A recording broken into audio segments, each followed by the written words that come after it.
মই আইছো কমলপুৰত আইছিলো কমলপুৰ বৰদবুখিয়া মোৰ মানে তন্ময় এজন মোৰ ভাল সাবস্ক্ৰাইবাৰ হয় তেওঁ 3D মই আইছো তেওঁৰ কাষৰ ঘৰত নানান ধৰণৰ ভূত প্ৰেত বা নানান ধৰণৰ অশান্তি হৈছিল ঘৰুৱা মানে নানান ধৰণৰ বেমাৰ আজাৰ অশান্তিবিলাক হৈছিল টকা পইচা ইনকাম হয় 100 টকা ইনকাম 500 টকা খৰচ হয় এনেকুৱা নানান ধৰণৰ খেলিমেলি তন্ময় মই বহুত দিনৰ পৰা যোগাযোগ কৰিছিল কিন্তু আজি সময় দিব পৰা নাছিলো আজি আহিলো তেখেতৰ ঘৰত মানে তেখেতৰ পৰি সোমাই মই গম পাইছো নানান ধৰণৰ কিবা এটা গহীন অনুভৱ হৈছিল কি আছে ঘৰখনত কেনেকুৱা শব্দ হয় এই বিষয়ে জানো আপ তেখেতৰ নিজ মুখে শুনো তেখেতৰ মোৰ ওচৰত আছে তেখেতৰ ওচৰত যাওঁ এই বৰদবুখিয়া পৰে না বৰদবুখিয়াত আছিলো এতিয়া আপোনাৰ ঘৰত যে সময় এটা গধুৰ অনুভৱ হৈছিল মানে কিবা এটা গধুৰ পাইছে কেনেকুৱা কি হয় কি পাইছে তাৰ মানে এই কোণাটোত মানে হেৰি হৈ আছে পটক কৰি থাকে শব্দ কেতিয়াবা শব্দও হয় ডাঙৰ কৰি আমি দুটা আলোচনা কৰোঁ কি বস্তু কৰি কি জেন্সৰ না লেডিছৰ কিবা এনেকুৱা পাইছে লেডিছৰ নহয় জেন্সৰো নহয় কিন্তু শব্দ হয় বাস্তৱত কিবা দেখা পাইছে নে একো দেখা নাই এইটো কিমান দিনৰ ঘটনা মানে এইটো ঘৰত আহাৰ বেৰে এইটো ঘৰতে আহি এইটো কুমৰ বেৰে পাইছো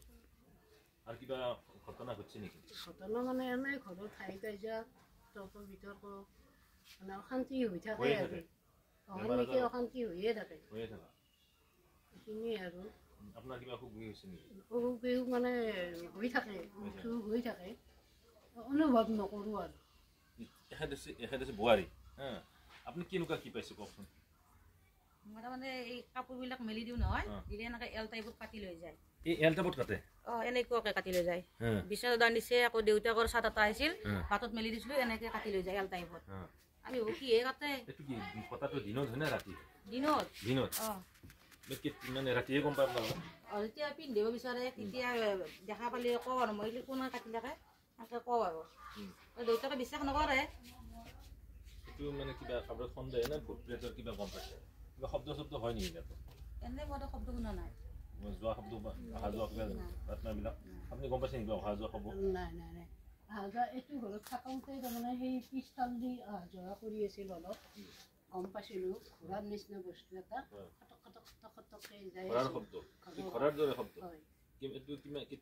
বহুত দিন আগত এতিয়াও হয় নেকি এতিয়া এইটো ঘৰত যোৱাৰ বেলে গম নাপাওঁ না মই পেলাই থকা নাযায় আপুনি কিবা গম পাইছে এনেকুৱা এই কাপোৰ কাটা এইটোৱে নে আৰু কিবা বেলেগ আছে বহুত হৈ থাকে কাপোৰটো বাহিৰত কাটে নে মানে চোতালত বা সেইটো চাইডে বাহিৰতে দি গৈছিলোঁ যাওঁতে আহি পেলাই চাওঁ যে পিন্ধা টাইমত কাটি নিছে আকৌ এই হালধীয়া সেই চাদৰ কাটি চব এল টাইপত চাদৰ কি তাতে শালতে কাটে শাল তাতে দি থৈ দিছিলোঁ তাতে কাটে আকৌ শালটো চাওঁ আহক এইখন শাল চাওঁ ইয়াতে এই শালৰ ওপৰতে কাটে এই শালতে কাটে কাপোৰ শালৰ সূতাও কাটে সূতা নাকাটে কাপোৰ কাটি থাকে এল টাইপত এল টাইপত কাটি দিছে এইখন ক'ত কাটিছে তাৰ শালতে শালৰ ওপৰত ঢাকি দিওঁতে গাৰু আৰু এনেকৈ কাটছি আকৌ বিছনা দান যিহেতু থৈ দিছোঁ তাতেও কাটা গৈছে বিছনা হাজাৰ ঘৰৰ ভিতৰত আহকচোন যাওঁ ঘৰৰ ভিতৰত চাওঁ এই চাওক এইটো এল টাইপত এই ব্লেটেদি কাটা যেন নালাগে দেখোন ব্লেটেদি কাটিলে এটা হেৰি থাকে এইটো ব্লেটেদি কাটা যেন নালাগে নখেদি কাটা যেন লাগিব চব এল টাইপত কাটছে চব কাপোৰ এল টাইপত কাটে দেউতাকৰ এই এটা চাট আছিল নিলে পাতত মেলি দিছিলোঁ যাওঁতে মই দাই মাহঁতকো কৈছোঁ এনেকৈ এল টাইপত কাটি নিয়ে তাৰমানে আমি মানুহ কাটি নিয়ে নেকি মানুহটো কাটিব চান্স নাপায় ইমান কেতিয়াবা ৰাতি পেচাব কৰিব যায় নহয় তেতিয়া মায়ে মোক কৈছিল কিবা বোলে দেখিছিল মায়ে তুমি কিবা দেখিছা নেকি মই দেখিছিলোঁ একবাৰ কিমান কি দেখিছা কোৱাচোন কিবা দুটা আৰু ল'ৰাৰ দৰে দুটা বহুত ওখ আপোনালোকৰ দৰে দুটা আছিল মই আৰু ৰাতি খোজ কৰিব গৈছিলোঁ 10টামান বজাত মই আহি থাকোঁতে সেই দুটা ল'ৰাক দেখিছিলোঁ ল'ৰাক কিবা কথা পাতিছে নে নাই এনে মানে তাক কেনেকুৱা কি মানে ড্ৰেছ পাতি কেনেকুৱা আছিল ড্ৰেছ পাতি নাই পুৰা একদম কলা চকুকেইটা দেখা পাইছা নাই ক'ত দেখিছিলা আচোন দেখুৱাই দিয়া জেগাখিনিত বস্তিত বস্তিলৈকে যাই আছোঁ আমি বস্তিলৈকে যাই আছোঁ তামোল এইডাল তামোল আছিল তেতিয়া তুমি দেখোতে তামোলডাল গছডাল আছিল মই যেতিয়া মাইক কৈ দিছিলোঁ তেতিয়া তাৰে পিছত চাওঁতে গায়ব হৈ যোৱাৰ দৰে কিমান ল'ৰাজন কিমান মান হয় মানুহজন কিমান মান ওখ আছিল মোটামুটি ইমানমান আছিল আৰু এটা আছিল তাৰ বন্ধুৰ ইমানমান আছিল দুজন দেখা পাইছিলা কলা একদম নিখুঁত কলা মানে ড্ৰেছ পাতি ভৰি চৰি দেখা পাইছা নেকি নাই একো দেখা নাই একদম কলা একদম কলা কিমান তেতিয়া দিনত না ৰাতি আছিল ৰাতি 10টা বজাত পায়খানা কৰিব আহোঁতে লাইট আছিল নে ইয়াতে কেনেকৈ দেখা পাইছিল আন্ধাৰ ৰাতি পোহৰ আছিল মোবাইলতো জ্বলাইছিলো মায়ে হাতত আছিল মায়ে চিধা যাই আছিল মই পিছফালে চাওঁতে দেখিছিলো ঘূৰি চাওঁতে তুমি দেখা পাইছা তাৰপৰা মাইক কোৱাৰ পিছত যদি মায়ে চালা তেতিয়া নাই সেই বস্তুটো এতিয়া আৰুতো দেখা নাই এতিয়া হৈছে এওঁলোকৰ মেইন বেমাৰটো হৈছে ক'ত কিহৰ কাৰণে এনেকুৱা হৈছে প্ৰথম কথা হৈছে বাস্তু দোষ আছে দ্বিতীয় কথা হৈছে এখেতসকলৰ মানে এই জাম গছ আছে ঘৰত যদি জাম গছ থাকে জাম গছ দুডাল আছে এই জাম গছৰ কাৰণে হয় ভূত প্ৰেত তন্ত্ৰ মন্ত্ৰ এইবিলাক থাকে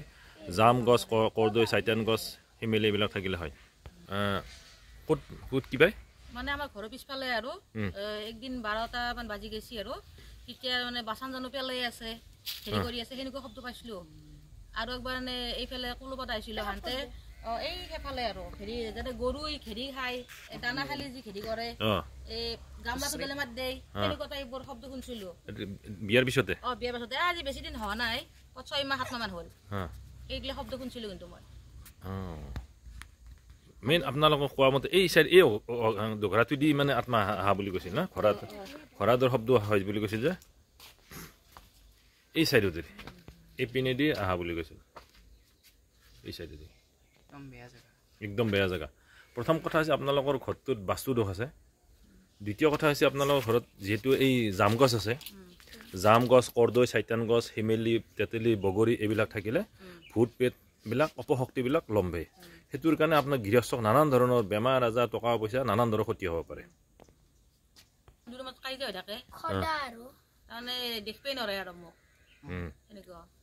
আৰু গাড়ী মটৰ কিবা চলিছে নে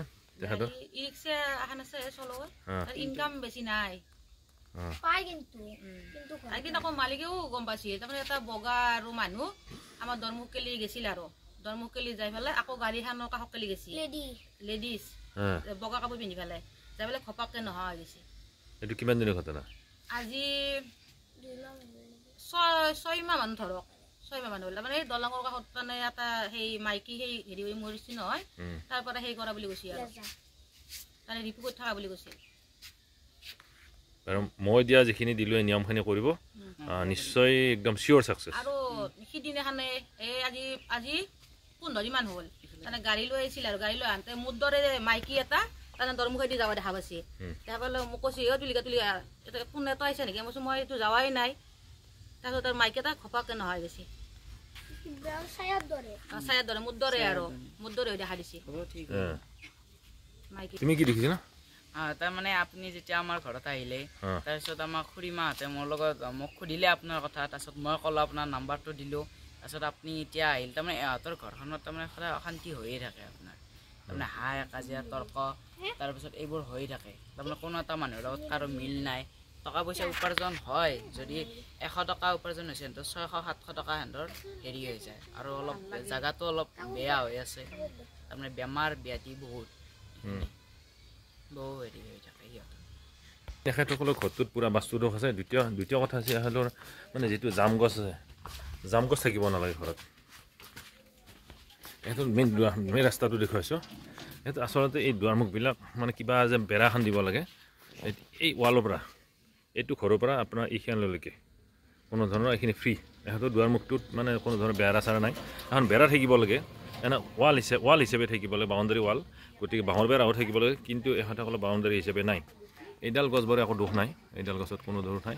কিন্তু এহেঁতক মই ভাল ৰেমেডি দিছোঁ এইখন কৰিলে ভাল পাব দ্বিতীয় কথা হৈছে এহেঁতৰ যিটো দুৱাৰমুখত এই লাইনৰ মিটাৰটো আছে লাইনৰ মিটাৰটো মই ছাইড কৰিব দিছোঁ সাধাৰণভাৱে দুখীয়া মানুহক সাধাৰণভাৱে ৰেমেডিখিনি দিছোঁ প্ৰতিকাৰ কৰিলে নিশ্চয় ছাকচেছ হ'ব